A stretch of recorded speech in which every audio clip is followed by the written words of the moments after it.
तीन दामाद की सास पार्ट 2। अब तक आपने सुना कि कावेरी जी अपनी तीनों बेटियों ईशा, मोहिनी और सुहाना की शादी तीन घर जमाई लड़कों के साथ करवा देती है। उन्हें लगता है कि ये लड़के शायद घर का कामकाज संभाल लेंगे, लेकिन उनके तीनों घर जमाई बहुत आलसी थे। वो नौकरी भी नहीं करते थे और बाहर का काम भी नहीं। कावेरी जी ने अपनी बेटियों से कहा कि वो प्रेगनेंसी का बहाना बनाकर अपने पतियों को सबक सिखाए। मम्मी, आपने जैसा कहा था हमने वैसा ही किया, लेकिन देखिए ना, विवेक का हाल तो वैसा का वैसा ही है। घर में ना सुबह का नाश्ता बनता है और ना खाना। नौकरी पर जाने की बात करूं तो खाने को दौड़ते हैं मुझे। हाँ मम्मी, मैंने भी सुमित को कितनी बार कहा कि अगर नौकरी नहीं करनी, घर का खर्चा कैसे चलेगा। देखो, दोपहर के 12 बजने आए और जनाब अभी तक सो रहे हैं। हाँ मम्मी, ईशा और सुहाना ठीक कहती हैं। अविनाश का भी यही हाल है।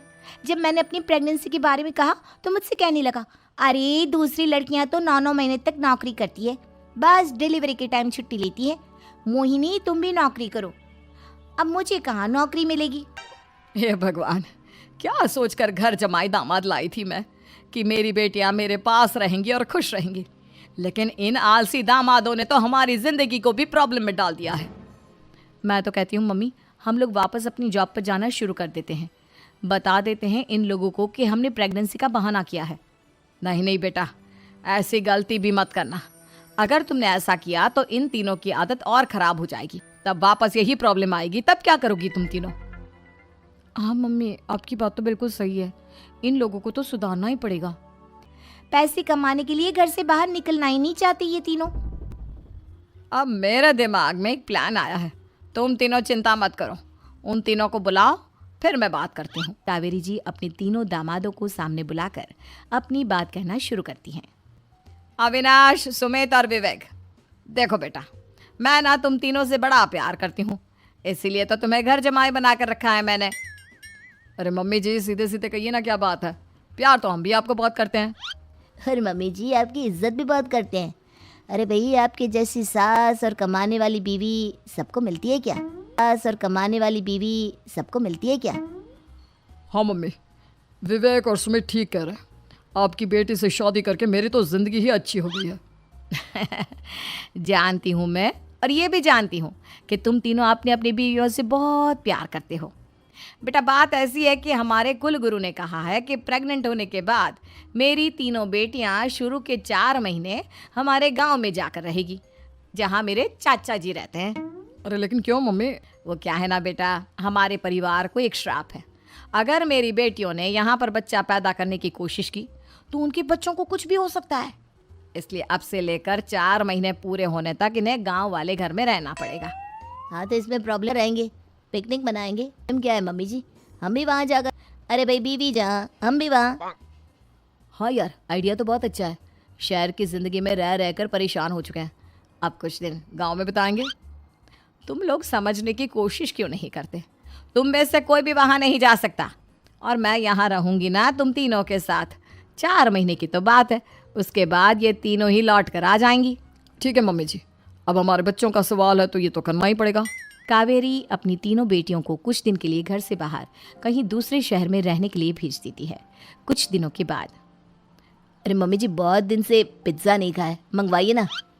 क्या बताऊं बेटा, पहले तो बेटियां खर्चा दे देती थी क्योंकि उनकी नौकरी थी, लेकिन अब तो मेरे पास पैसे ही नहीं बचे। थोड़े बहुत पैसे हैं जो बच्चों की डिलीवरी में काम आएंगे। लेकिन मम्मी जी, आपकी बेटियों को वापस आने में तो अभी बहुत वक्त बाकी है। वही सोच सोच कर परेशान हो रही हूँ। अब दूध वाले को देने के लिए पैसे भी तो नहीं है ना।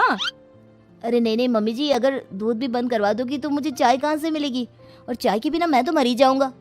क्या करूं बेटा, इसके अलावा हमारे पास कोई ऑप्शन नहीं है।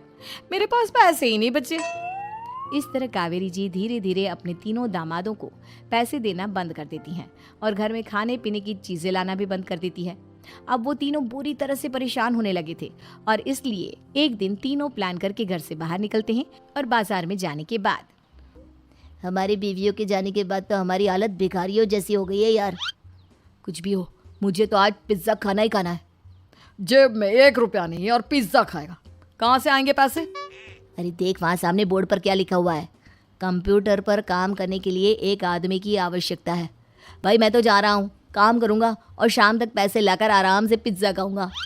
जा जा, तुझे कोई काम नहीं देने वाला, हम तो घर जा रहे हैं। चल भाई सुमित। सुमित और अविनाश वहाँ से चले जाते हैं और विवेक उस कंप्यूटर शॉप पर सारा दिन काम करके 5,000 रुपये कमा कर घर लौट कर आता है और अपने खाने के लिए अच्छी अच्छी चीज़ें भी लेकर आता है। ये देखकर विवेक और सुमित के दिल में भी कुछ पैसे कमाने की इच्छा जागती है। अरे सुबह सुबह कहाँ चल दिए तुम? मम्मी जी, एक बहुत अच्छी जगह मिली है। कंप्यूटर पर काम करने के 5,000 मिले थे कल मुझे। अगर रोज़ काम करूँगा तो पूरे 40,000 की तनख्वाह। अरे वाह, ये तो बहुत अच्छी बात है दामाद जी, आपको जाना ही चाहिए। सुमित और अविनाश विवेक को इस तरह तरक्की करते देखकर परेशान हो जाते हैं और वो दोनों भी काम की तलाश में निकल पड़ते हैं। धीरे धीरे उन दोनों को भी काम मिल जाता है। अब कावेरी के तीनों दामाद छोटी मोटी नौकरी करके अच्छा पैसा कमाने लगे थे। एक दिन कावेरी उन्हें अपने पास बुलाती है। अरे वाह, विवेक 40,000 कमा लेता है, अविनाश 60,000 और सुमित तुम भी 40,000 के आसपास कमा ही लेते हो। कुल मिलाकर तुम अच्छे खासे पैसे कमा रहे हो बेटा। हाँ मम्मी जी, बहुत मज़ा आता है जब महीने के एंड में मोटी रकम हाथ में आती है। पूछिए मत मम्मी जी, घर में रहकर रोटी बना बना कर और तो जैसा महसूस होने लगा था मुझे तो।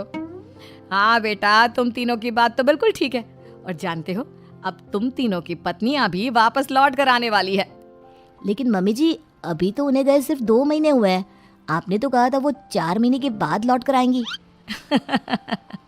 ऐसा कुछ नहीं है बेटा, मैं सिर्फ तुम तीनों को सबक सिखाना चाहती थी कि आदमी घर में बैठकर बीवी की कमाई खाता हुआ अच्छा नहीं लगता। इस दुनिया में हर इंसान को मेहनत करनी चाहिए, काम करना चाहिए। अपना उम्र के साथ साथ काम करना बहुत जरूरी है, चाहे वो औरत हो या आदमी, ताकि अपने परिवार को संभाल सके। कावेरी की बात सुनकर उन तीनों को अपनी गलती का एहसास होता है और कावेरी उन्हें सच बता देती है कि ईशा, सुहाना और मोहिनी शहर में ही कहीं दूसरी जगह रह रहे थे। शाम के वक्त उन तीनों की पत्नियां लौट कर आ जाती है और कावेरी जी का परिवार एक खुशहाल परिवार की तरह रहने लगता है।